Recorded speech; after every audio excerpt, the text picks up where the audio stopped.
Hello dear students and friends. Aaradhya study पॉईंटमध्ये आज आपलं सर्वांचं स्वागत आहे. आज आपण इयत्ता 8वीचा इतिहासाचा पहिला लेसन इतिहासाची साधने पाहणार आहोत. चला तर मग आपण आपल्या व्हिडिओला सुरुवात करूया. बघा, लेसनचं नाव आहे इतिहासाची साधने. प्राचीन व मध्ययुगीन भारताच्या इतिहासाच्या साधनाचा अभ्यास आपण केलेला आहे. यावर्षी आपण आधुनिक भारताच्या इतिहासाच्या साधनांचा अभ्यास करणार आहोत. काय सांगितले सुरुवातीलाच की प्राचीन आणि मध्ययुगीन भारताच्या इतिहासाचा अभ्यास आपण केलेला आहे मागच्या वर्षीच. यावर्षी आपण आधुनिक भारताच्या इतिहासाचा अभ्यास करणार आहोत. इतिहासाच्या साधनामध्ये भौतिक, लिखित, मौखिक साधनांचा समावेश होतो. आता इतिहासाची साधने म्हणजे काय? इतिहासाच्या साधनामध्ये कोणती कोणती साधने आहेत? तर भौतिक, लिखित आणि मौखिक या सर्व साधनांचा इतिहासाच्या साधनामध्ये समावेश होतो. त्याचप्रमाणे आधुनिक तंत्रज्ञानावर आधारित दृक्यश्राव्य आणि दृक्यश्राव्य अशा साधनांचाही समावेश होतो. आता जे नवीन आधुनिक युगामध्ये दृक्यश्राव्य साधन निर्माण झालं आहे, या साधनांचा सुद्धा काय होतो की इतिहासाच्या साधनामध्ये समावेश केला जातो. सुरुवातीला आपण बघू भौतिक साधने. इतिहासाच्या साधनामध्ये सुरुवातीचा पॉईंट आहे भौतिक साधने. इतिहासाच्या भौतिक साधनामध्ये विविध वस्तू, नाणी, पुतळे, पदके इत्यादी साधनांचा समावेश करता येईल.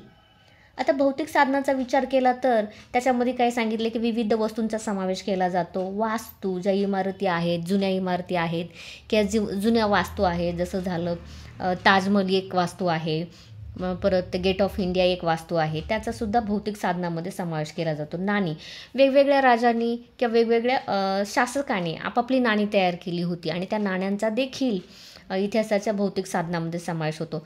अनेक महापुरुषांचे, विचारवंतांचे पुतळे असतात, त्या पुतळ्यांचासुद्धा भौतिक साधनामध्ये उपयोग केला जाते. पदके यांचासुद्धा भौतिक साधनामध्ये उपयोग केला जातो. भौतिक साधने म्हणून ओळखली जातात. इमारती आणि वास्तू. सुरुवातीला आपण काय पाहणार? इमारती आणि वास्तू. आधुनिक भारताच्या इतिहासातील कालखंड हा युरोपियन, विशेषतः ब्रिटिश सत्ताधीश आणि संस्थानिकांच्या राजकारभाराचा काळ मानला जातो. काय सांगितलं की आधुनिक भारताच्या इतिहासाचा कालखंड हा विशेषतः युरोपियन, ब्रिटिश सत्ताधीश आणि संस्थानिकांच्या राजकारभाराचा काळ म्हणून ओळखला जातो. या काळात विविध इमारती, पूल, रस्ते, पाणपोया, कारंजे यासारख्या वास्तू बांधल्या गेल्या आणि या इमारतीमध्ये प्रशासकीय कचेऱ्या, अधिकाऱ्यांची तसेच नेत्यांची व क्रांतिकारकांची निवासस्थाने, संस्थानिकाचे राजवाडे, किल्ले, तुरुंग यासारख्या इमारतीचा देखील समावेश होतो. बघा, इमारती आणि वास्तू हे भौतिक साधने आहेत आणि भौतिक साधनामध्ये हे जे काही प्रशासकीय सेवेसाठी, प्रशासकीय अधिकाऱ्यांसाठी, प्रशासकीय कचेऱ्यासाठी जे काही वास्तू बांधण्यात आलं त्या सर्व भौतिक वास्तू म्हणून ओळखले जातात. संस्थानिक जे काही राजवाडे असतील, किल्ले असतील, तुरुंग असतील किंवा नेत्यांची जे काही क्रांतिकारकांची जे काही निवासस्थाने असतील, या सर्वांचा भौतिक साधनामध्ये समावेश होतो. या वास्तूपैकी अनेक वास्तू आज सुस्थितीत पाहायलाच मिळतात आणि काय सांगितले काय ह्या ज्या काही इमारती आहेत किंवा वास्तू आहेत ह्या आजही आपल्याला अत्यंत चांगल्या स्थितीत पाहायला मिळू शकतात. अनेक वास्तू आज सुस्थितीत पाहायलाच मिळतात. काही वास्तू या राष्ट्रीय स्मारके म्हणून घोषित केलेल्या आहेत, तर काही इमारतीमध्ये संग्रहालय उभारण्यात आले. उदाहरणार्थ अंदमान येथील सेल्युलर जेल. आणि काय सांगितले? ऐतिहासिक वास्तू. ह्या ज्या काही ऐतिहासिक वास्तू आहेत, या ऐतिहासिक काही वास्तूंना राष्ट्रीय स्मारके म्हणून घोषित करण्यात आले. आणि उदाहरणामध्ये काय सांगितले तुम्हाला? अंदमान येथील जे सेल्युलर जेल होतं ते. या वास्तूंना भेटी दिल्यानंतर आपणास तत्कालीन इतिहास, स्थापत्यशास्त्र, वास्तूच्या स्वरूपावरून त्यावेळची आर्थिक संपन्नता याविषयी माहिती मिळते. आणि जेव्हा आपण अशा ऐतिहासिक स्मारकांना, वास्तूंना भेट देतो तेव्हा आपल्याला त्या वास्तूंना भेट दिल्याच्या नंतर तेथील स्थापत्यशास्त्र, वास्तूच्या स्वरूपावरून त्यावेळीची आर्थिक संपन्नता कशी होती आणि त्यावेळची मानसिकता काय होती बांधताना, हे सर्व काही आपल्याला त्यावरून लक्षात येतं. जसे अंदमान येथील सेल्युलर जेलला भेट दिल्यावर स्वातंत्र्यवीर सावरकर यांच्या क्रांतिकार्याविषयी आणि मुंबईतील मनी भवनला किंवा वर्धा येथील सेवाग्राम आश्रमास भेट दिल्यावर गांधी युगाच्या इतिहासाची आपणास माहिती मिळते. काय सांगितले की अंदमान येथील सेल्युलर जेलला आपण जेव्हा भेट देतो तेव्हा क्रांतिकारक स्वातंत्र्यवीर सावरकर यांच्या कार्याबद्दल आपल्याला माहिती मिळते. आणि मुंबईतील मनी भवनला किंवा वर्धा येथील सेवाग्राम आश्रमाला भेट दिल्याच्या नंतर आपल्याला गांधीयुगाच्या इतिहासाची माहिती मिळते. बघा, गांधीयुग.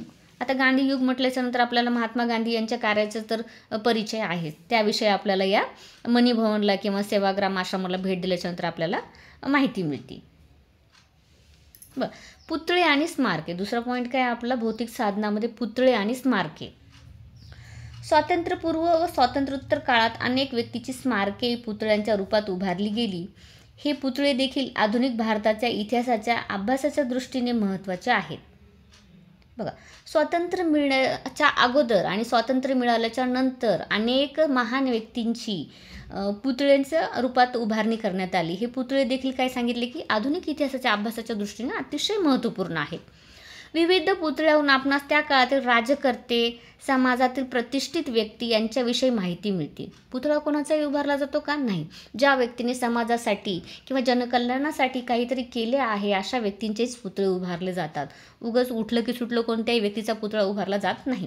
म्हणून काय होतं की त्या काळातील समाजातील प्रतिष्ठित व्यक्ती किंवा समाजातील चांगल्या व्यक्तींची आपल्याला पुतळ्यावरून माहिती मिळते. पुतळ्याच्या दर्शनी पाठीवर संबंधित व्यक्तीचे पूर्ण नाव, जन्म मृत्यूची नोंद, त्या व्यक्तीचे थोडक्यात कार्य, जीवनपट याविषयी माहिती मिळते. बघा, तुम्ही जर एखाद्या पुतळ्याचं निरीक्षण केलं असेल किंवा पुतळा तुम्ही जर पाहिला असेल तर तुम्हाला पुतळ्याच्या खाली एक मजकूर असतो. त्यावर त्यांचं पूर्ण नाव असतं, त्यांच्या जन्माची व मृत्यूची नोंद असते. त्याचबरोबर त्यांनी जे जीवनात काही कार्य केलं असतं त्यांच्याबद्दल पूर्ण जीवन कार्य तर नाही लिहू शकत, परंतु त्या जीवन कार्याविषयी थोडक्यात माहिती लिहू शकतात. महात्मा ज्योतिराव फुले एक सामाजिक कार्यकर्ते होते, हे तर तुम्हाला माहीतच आहे.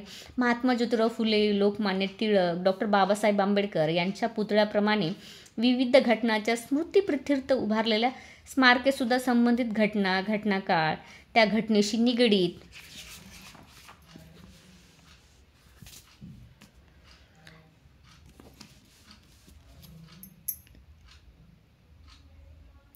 निगडीत व्यक्ती इत्यादी माहिती देतात. उदाहरणार्थ विविध ठिकाणची हुतात्मा स्मारके. आता तुम्हाला याच्यामध्ये काय सांगितलं आहे की महात्मा ज्योतिराव फुले, लोकमान्य टिळक हे जे काही समाजसुधारक होते किंवा डॉक्टर बाबासाहेब आंबेडकर हे जे काही समाजसुधारक होते यांनी समाजामध्ये अनेक महत्त्वपूर्ण कार्य केली. त्याच्यामुळे काय झालं की त्यांची पुतळी ठिकठिकाणी उभारली गेली. आपण जेव्हा ते पुतळे पाहतो त्यावरून आपल्याला त्या थोर व्यक्तींच्या कार्याबद्दल थोडक्यात माहिती मिळते. आता आपण भौतिक साधने पाहिलं. आता दुसरा पॉईंट आपल्याला पाहायचं लिखित साधने. आता लिखित साधने म्हटल्याच्या नंतरच आपल्याला असं लक्षात येते की लिखित स्वरूपात असणाऱ्या साधनांना आपण लिखित साधने असे म्हणतो.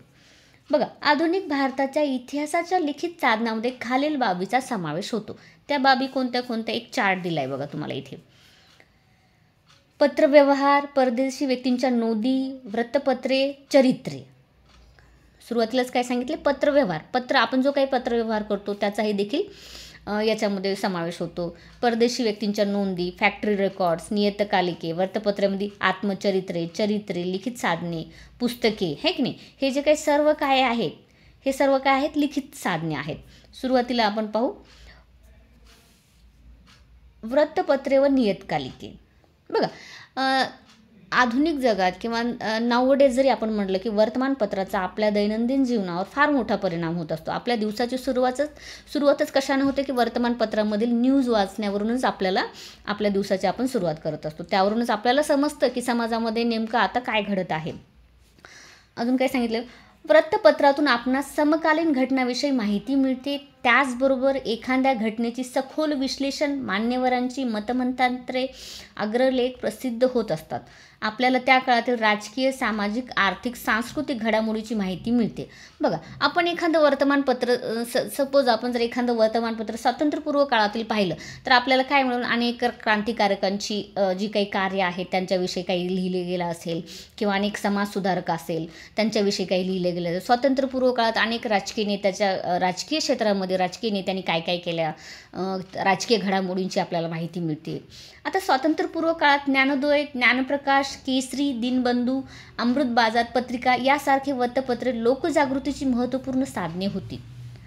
आता मी सांगितल्याप्रमाणे तुम्हाला काय म्हटलं की स्वातंत्र्यपूर्व काळामध्ये अनेक प्रकारची वर्तमानपत्रे होती आणि त्या वर्तमानपत्रातून लोकजागृतीचं कार्य केलं जायचं. लोकांमध्ये आपण एक देश आहोत, आपल्या देशाला स्वातंत्र्य हवं आहे आणि आपण त्या देशाच्या स्वातंत्र्यासाठी आपण एकजुटीने कार्य केलं पाहिजे, अशा प्रकारची लोकजागृतीची केली जायची. या वृत्तपत्राद्वारे आपल्याला ब्रिटिश सरकारची भारताविषयी धोरणे तसेच भारतावरील परिणाम याविषयी अभ्यास करता येतो. आणि या वर्तमानपत्राद्वारे जे काही आपल्यावर स्वातंत्र्यपूर्व काळामध्ये ब्रिटिश सत्ता होती त्या सत्तेचे आपल्यावर काय परिणाम झाले याविषयी सखोल अभ्यास करण्यासाठीही सुद्धा या वर्तमानपत्राचा आपल्याला उपयोग होतो. ब्रिटिश काळात वृत्तपत्रे केवळ राजकीयच नव्हे तर सामाजिक प्रबोधनाची साधने म्हणूनही काम करत होती. बघा, आणि ब्रिटिशांचं जेव्हा राजवट आपल्यावर होतं तेव्हा ब्रिटिश राजवटीविरुद्ध आणि समाजामध्ये प्रबोधनाचं कामसुद्धा या वर्तमानपत्रांनी केलं. त्याचबरोबर काय सांगितले की समाज प्रबोधनाचं कार्यसुद्धा या वर्तमानपत्राने आपल्याला त्या काळामध्ये करून दिलं. बघा, विष्णू शास्त्री चिपळूणकर यांनी निबंधमाला या मासिकातून लोकहितवादी उर्फ गोपाळ हरी देशमुख यांनी प्रभाकर या साप्ताहिकातून लिहिलेली शतपत्रे यातून विविध सामाजिक व सांस्कृतिक विषयावर भाष्य केले. आता हे जे काही वर्तमानपत्रे होती विष्णू शास्त्री चिपळूणकर यांची, त्यांनी आपल्या मासिकातून निबंधमाला या मासिकातून लोकहितवादी उर्फ गोपाळ हरी देशमुख यांनी आपली प्रभाकर या साप्ताहिकातून अनेक सामाजिक प्रश्नावर प्रकाश टाकला आणि ते सामाजिक प्रश्न सोडवण्याचा प्रयत्न केला. अनेक सांस्कृतिक विषयावर त्यांनी मतमतांतरे मांडली. त्यांच्या विचारातून लोकांमध्ये सामाजिक जागृती होण्यास निर्माण झाली.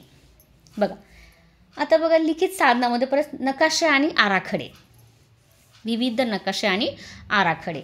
नकाशा हे देखील इतिहासाच्या महत्त्वाचे साधन मानलं जातं. बघा, इतिहासाचं जे महत्त्वाचं साधन आहे नकाशा आणि आराखडे देखील आहे. नकाशावरून आपणास शहराचे किंवा एखाद्या ठिकाणाचे बदलणारे स्वरूप लक्षात येते, अभ्यासता येते. ब्रिटिश काळात स्थापन झालेल्या सर्वे ऑफ इंडिया या स्वतंत्र विभागाने भारताच्या विविध प्रांताचे शहराचे शास्त्रशुद्ध पद्धतीने सर्वेक्षण करून नकाशे तयार केलेले आहे. बघा, ब्रिटिश राजवट जेव्हा होती तेव्हा त्यांनी एक विभाग नेमला होता, सर्वे ऑफ इंडिया. स्वतंत्र विभागाने काय केले होते, भारताच्या विविध प्रांताचे विविध विभागाचे स्वतः जाऊन निरीक्षण करून नकाशे तयार केले होते. या नकाशाप्रमाणे वास्तुविशारदांनी तयार केले आराखडे हे देखील इमारत स्थापत्यशास्त्राच्या तसेच एखाद्या भागाच्या विकासाच्या टप्पे अभ्यासण्याच्या दृष्टीने महत्त्वाचे ठरतात. आता काय सांगितले, जसे नकाशे हे जगाचे नकाशे म्हणा किंवा आपल्या भारताचे नकाशे म्हणा, हे आपल्याला तेथील भौगोलिक स्थिती, भौगोलिक आकार हे सर्व जाणून घेण्यासाठी मदत होतो. त्याचप्रमाणे वास्तुविशारद हा काय करतो की घराचे आराखडे तयार करतो आणि त्या आराखड्यानुसारच स्थापत्यशास्त्राचे तसेच एखाद्या भागाच्या विकासाचे टप्पे आपल्याला अभ्यासाच्या दृष्टीने महत्त्वाचे ठरतात. उदाहरणार्थ मुंबई पोस्ट ट्रस्ट या विभागाकडे मुंबई बंदराचे मूळ आराखडे आहेत. काय सांगितले की मुंबई पोस्ट ट्रस्ट हा जो विभाग आहे त्याच्याकडे मुंबई बंदराचे मूळ आराखडे आहेत. हे बंदर पुढे विकसित करताना वास्तुविशारद या आणि अभियंत्यांनी केलेल्या आराखड्यावरून आपणास मुंबईच्या नागरी विकासाची माहिती मिळू शकते आणि या आराखड्याच्या आधारे आपल्याला मुंबईच्या नागरी विकासाची माहिती मिळू शकते. आता मौखिक साधने, लिखित साधने पाहिली, भौतिक साधने पाहिली. आपण सुरुवातीला भौतिक साधने पाहिली, इतिहासाच्या साधनामध्ये भौतिक साधने पाहिली, त्याच्यानंतर आपण लिखित साधने पाहिली. आता आपण मौखिक साधने पाहू. मौखिक साधने म्हणजे काय तर ते पाहू. आधुनिक भारताच्या इतिहासाच्या मौखिक साधनामध्ये खाली दिलेल्या साधनाचा समावेश होतो. बघा, तुम्हाला इथे एक सुद्धा चार्ट दिला आहे, जसा लिखित साधनाचा दिला होता तसाच मौखिक साधनाचा सुद्धा दिला आहे. त्याच्यामध्ये काय सांगितले, मुलाखती, प्रसंग वर्णने, लोककथा, पोवाडे, लोकगीते, स्फूर्तिगीते, ओव्या, मेळे, जलसे, कलापथके या सर्वांचा काय होतो की मौखिक साधनामध्ये समावेश होतो. सुरुवातीला पाहू आपण स्फूर्तिगीते. जे मौखिक साधनामध्ये सुरुवातीला आपण काय पाहणार, स्फूर्तिगीतेमध्ये स्वातंत्र्य चळवळीच्या काळात अनेक स्फूर्तिगीताची रचना केली गेली. ज्यावेळेस आपल्याला स्वातंत्र्य मिळालं नव्हतं त्यावेळेस क्रांतिकारांनी म्हणा किंवा आपल्या देशातील व्यक्तींनी म्हणा काय केलं की स्फूर्तिगीतांची रचना केली. त्यापैकी अनेक गीते आज लिखित स्वरूपात उपलब्ध आहेत. आज आपल्याला लिखित साधनामध्ये त्यापैकी अनेक गीते लिखित स्वरूपात आहेत. परंतु अनेक अप्रकाशित स्फूर्तिगीते स्वातंत्र्य सैनिकांना मुखोद्गत आहेत. म्हणजेच काय, स्वातंत्र्य सैनिकांना ती काही लिखित नव्हती तरी पण तो काय तोंडपाठ होती अशी म्हणता येईल. स्फूर्तिगीतामधून आपल्याला स्वातंत्र्यपूर्व काळातील परिस्थिती, स्वातंत्र्य आंदोलनामागील प्रेरणा याविषयी माहिती मिळते. आणि या स्वातंत्र्यपूर्व काळातील जी काही स्फूर्तिगीते यांची निर्मिती झाली होती तोंडी स्वरूपात, त्यावरून आपल्याला स्वातंत्र्यपूर्व काळातील काय परिस्थिती होती आणि स्वातंत्र्य मिळण्याची प्रेरणा आपल्याला त्याच्यातून कशी मिळाली याविषयी आपल्याला माहिती या स्फूर्तिगीतातून मिळू शकते. पोवाडे. पोवाड्यामधून ऐतिहासिक घटनेविषयी तसेच व्यक्तीच्या कार्याविषयी माहिती मिळते. आता पोवाडे म्हटलं की आपल्याला शिवाजी महाराजांवर रचलेले अनेक पोवाडे पाहायला मिळतात. पोवाड्यामधून काय होतं की ऐतिहासिक घटनेविषयी किंवा एखाद्या व्यक्तीच्या आजीवन कार्याविषयी माहिती मिळते. ब्रिटिश आमदानीत 1857चा स्वातंत्र्य लढा आणि विविध क्रांतिकाऱ्यांनी केलेले पराक्रम यावर आधारित पोवाडे रचले गेले. लोकांमध्ये प्रेरणा, चैतन्य निर्माण करण्यासाठी या पोवाड्यांचा उपयोग करण्यात येत असे. आणि स्वातंत्र्य लढ्याप्रमाणे सत्यशोधक समाजाने पोवाड्याच्या माध्यमातून केलेली शोषित वर्गांची जागृती, संयुक्त महाराष्ट्राचा लढा यासारख्या घटनांवर आधारित पोवाड्याची रचना केलेली आहे. आता पोवाडे म्हणजे काय, तर ऐतिहासिक घटनेविषयी किंवा एखाद्या व्यक्तीविषयी जर आपल्याला माहिती काढायची असेल तर त्याच्यावर त्यांच्या जीवनावर असलेला आपण एखादा पोवाडा घेऊ शकतो. यातून आपल्याला काय होतं की लोकांमध्ये असलेली लोकांमध्ये त्या पोवाड्याबद्दल काय आहे, प्रेरणा आहे, चैतन्य आहे, काय आहे नेमकं हे पोवाड्यावरून लक्षात येतं. की स्वातंत्र्य लढ्याप्रमाणेच काय सांगितलं की सत्यशोधक समाजाने देखील पोवाड्याच्या माध्यमातून जे शोषित वर्ग आहेत, समाजातील तळागाळातील वर्ग आहे, त्यांच्यामध्ये जागृती व संयुक्त महाराष्ट्राचा लढा हा कसा पुढं न्यायचा आणि संयुक्त महाराष्ट्राच्या लढ्याच्या घटनावर आधारित अनेक पोवाड्यांची त्यांनी निर्मिती केली होती सत्यशोधक समाजाने. आता बघा, मौखिक साधनामध्ये आपण पोवाडे पाहिलं तर आता पाहू दृक्श्राव्य आणि दृक्श्राव्य साधने. आधुनिक काळात तंत्रज्ञानाच्या विकासामुळे छायाचित्रण, ध्वनिमुद्रण, चित्रपट इत्यादी कलांचा विकास झाला. अर्थात त्यातून निर्माण झालेली छायाचित्रे, ध्वनिमुद्रिते, रेकॉर्ड, चित्रपट यांचा वापर इतिहासाची साधने म्हणून करता येतो. बघा, आधुनिक काळामध्ये अनेक तंत्रज्ञान विकसित झाले, त्यामुळे दृक्श्राव्य आणि दृक्श्राव्य साधने यांचा विकास झाला. त्याच्यामध्ये ध्वनिमुद्रण, छायाचित्रण किंवा चित्रपट हे जे काही सर्व आहेत हे या साधनामध्ये त्यांचा आपल्याला समावेश करता येतो. छायाचित्रे. आता बघा, छायाचित्रे ही आधुनिक भारताच्या इतिहासाची दृक् स्वरूपाची साधने आहेत. काय सांगितले, छायाचित्रे म्हणजे आपण जे काय फोटो काढतो ते. छायाचित्रण कलेचा शोध लागल्यानंतर विविध व्यक्ती, घटना, त्याचप्रमाणे वस्तू व वास्तू यांची छायाचित्रे काढण्यात येऊ लागली. या छायाचित्रामधून आपणास व्यक्ती तसेच प्रसंग जसे होते किंवा घडले त्यांची दृश्य स्वरूपात माहिती मिळते. कसल्या स्वरूपात माहिती मिळते छायाचित्रामधून, तर दृश्य स्वरूपात आपल्याला माहिती मिळते. मध्ययुगीन काळातील व्यक्ती कशा दिसत होत्या किंवा घटना कशा घडल्या याची चित्रे उपलब्ध आहेत. मध्ययुगीन काळामध्ये जे काही घटना घडल्या गेल्या किंवा जे काही व्यक्ती होत्या त्यांचं जे काही छायाचित्र आहे त्याच्यावरून आपल्याला अनुमान काढता येतो की ते कसे होते. परंतु सदर चित्रे किती विश्वसनीय आहेत याबाबत प्रश्न उपस्थित केले जातात. परंतु त्या छायाचित्रामध्ये किती विश्वसनीयता आहे किंवा ते किती विश्वासपात्र आहे याच्याबाबतही प्रश्न केले जातात. या तुलनेत छायाचित्रे ही आधुनिक विश्वसनीय मानली जातात. व्यक्तीच्या छायाचित्रावरून ती व्यक्ती कशी दिसत होती, तिचा पेहराव कसा होता याविषयी माहिती मिळते. आपण एखाद्या व्यक्तीचा जर मध्ययुगीन काळातील एखाद्या व्यक्तीचा जर आपण फोटो काढला तर मध्ययुगीन काळामध्ये लोकांचा पेहराव कसा होता, लोक कसे राहत होते, त्यांची वेशभूषा कशी होती, त्यांची केशभूषा कशी होती याविषयी आपल्याला थोडक्यात माहिती मिळू शकते.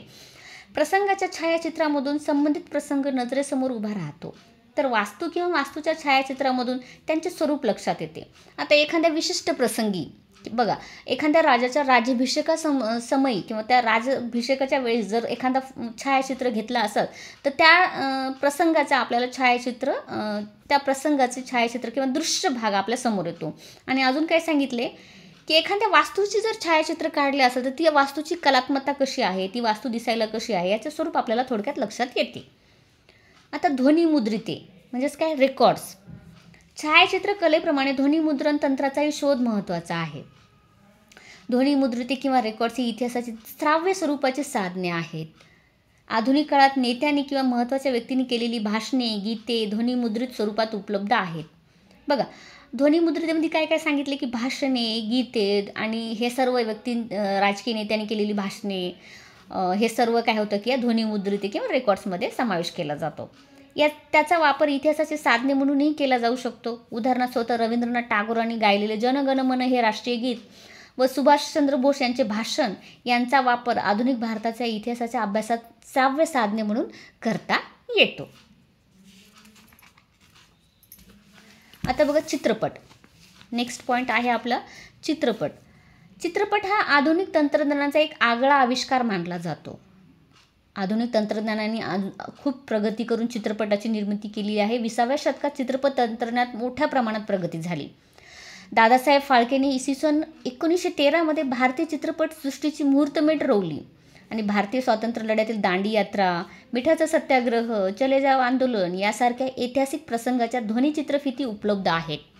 बघा 20व्या शतकामध्ये काय झालं की चित्रपट निर्मितीला सुरुवात झाली. त्याच्यामध्ये काय सांगितले, दांडी यात्रा, स्वातंत्र्य लढ्यातील दांडी यात्रा, मिठाचा सत्याग्रह, चले जाव आंदोलन या सर्वांचे काय आहेत चित्रफिती उपलब्ध आहेत. या चित्रफितीमुळे घडलेली घटना आपल्याला जशाची तशी पाहायला मिळते. त्यामध्ये दांडी यात्रा कशी निघाली, मिठाचा सत्याग्रह कसा झाला, चलो जाव आंदोलन यांच्या जे चित्रफिती आहे यावरून आपल्याला जशाच्या तशा त्या घटना आपल्याला पाहाव्यास मिळतात. प्राचीन आणि मध्ययुगीन काळात तुलनेत आधुनिक भारताच्या इतिहासाची अभ्यास करण्यासाठी विपुल प्रमाणात आणि विविध प्रकारची साधने उपलब्ध आहेत. आणि आपण जर प्राचीन भारताचा इतिहास आणि मध्ययुगीन काळाच्या तुलनेत आधुनिक भारताच्या इतिहासाचा जर अभ्यास करायचा म्हणलं तर आपल्याला विपुल प्रमाणात साधने उपलब्ध आहेत. विविध प्रकारची साधने उपलब्ध आहेत. या कालखंडातील भौतिक साधने बऱ्याच प्रमाणात सुस्थितीत आहेत. अभिलेखागारात जतन करून ठेवलेली अनेक लिखित साधनेही उपलब्ध आहेत. लिखित साधनाचा आपण वापर करताना मात्र ते विचार कोणत्या विचाराने प्रेरित आहे, एखाद्या घटनेकडे पाहण्याचा साधनकर्त्याचा दृष्टिकोन काय आहे हे तपासून घ्यावे लागते. अशा साधनाचे जतन करणे आवश्यक आहे. ऐतिहासिक साधनाचे जतन केल्यामुळे इतिहासाचा समृद्ध वारसा आपल्याला भावी पिढ्याकडे सोपवता येतो. शेवटी काय म्हटलं आहे या लेसनमध्ये की प्राचीन आणि मध्ययुगीन काळाच्या तुलनेमध्ये जर आपण आधुनिक भारताचा इतिहास पाहायला गेलो तर आधुनिक भारताच्या इतिहासाचा अभ्यास करण्यासाठी विविध प्रकारची साधने उपलब्ध आहेत आणि विपुल प्रमाणात आहेत, भरपूर प्रमाणात आहेत असं म्हणू शकतो. आता लिखित साधनाचा जर विचार केला तर काय सांगितले की लिखित साधन लिहिताना त्या लिहिणाऱ्यांचे विचार कोणत्या गोष्टीने प्रेरित होते, त्या लिहिणाऱ्या व्यक्तीवर कोणत्या विचाराने प्रभावित होते, त्यांचा त्या घटनेकडे पाहण्याचा दृष्टिकोन काय होता हे आपल्याला तपासून घेणे आवश्यक आहे. आणि हे जो काही इतिहासाचा वारसा आहे तो आपण समृद्ध वारसा जो आहे तो आपण भावी पिढीकडे आपल्याला सोपवता येईल. अशा प्रकारे तुमचा हा इतिहासाचा फर्स्ट लेसन इथेच संपतो. थँक्यू.